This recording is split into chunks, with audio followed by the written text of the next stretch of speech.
মানে কি রায় দিলেন?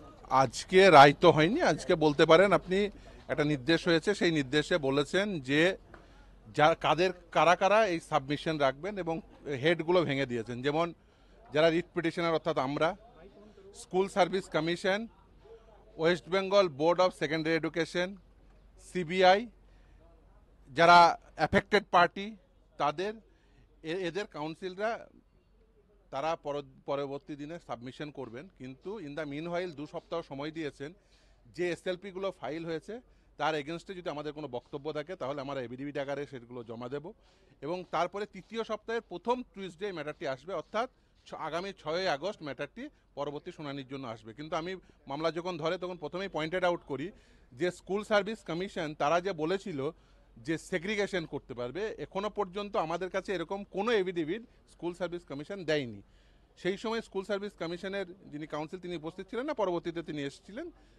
তো যাই হোক না কেন, আদালতে আজকে এই যে বিভিন্ন হেড ভেঙে দিয়েছে, যে school service commission, board, writ petitioner, CBI, যারা অ্যাফেক্টেড পার্টি যাদের সার্ভিস টার্মিনেট হবে, তাদের প্রত্যেকেই কাউন্সিলরা তারা বলবেন এবং 4 জন কাউন্সিলকে দায়িত্ব দিয়েছেন এই বিভিন্ন যে এভিডেভিটগুলো, আমাদের যে অ্যাডভোকেটের রেকর্ড শেখর কুমার, স্টেটের অ্যাডভোকেটের রেকর্ড আস্থা শর্মা সহ 4 জনকে বলেছেন যে তারা কোঅর্ডিনেট করে নিজেদের মধ্যে বসে এই সমস্ত ডকুমেন্টগুলো কম্পাইল করবেন। কারণ এটা বুঝতেই পারছেন অনেক রিট পিটিশন, অনেক এসএলপি, আর একটা কমন লিস্ট অফ ডেট তৈরি করতে বলেছেন, যার ফলে এই মামলাটা অ্যাডজুডিকেশনে যাতে সহজ হয় সেই জন্য। এবং আগামী 6 আগস্ট মামলাটি পরবর্তী শুনানি। কি মনে হচ্ছে যে সেদিনই কি চূড়ান্ত কোনো সিদ্ধান্ত? না দেখুন, অনেক অনেক কাউন্সিল আছে, খুব স্বাভাবিকভাবেই অনেকক্ষণ ধরে এই শুনানি হওয়ার সম্ভাবনা, ফলে সেদিন দেখা যাবে। ততদিন পর্যন্ত এই 25,753 হ্যাঁ চাকরির কি হবে? হ্যাঁ, তাদের যেমন স্থগিতাদেশ ছিল সেই রকম স্থগিতাদেশ, একই স্থগিতাদেশ থাকবে।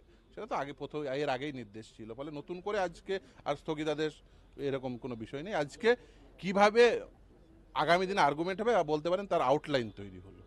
ঠিক আছে, এবার একটু হিন্দি इंग्लिश, इंग्लिश में या हिंदी में? हाँ बोल।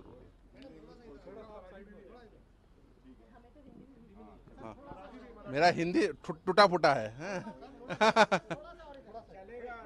हाँ, बंगाली हिंदी।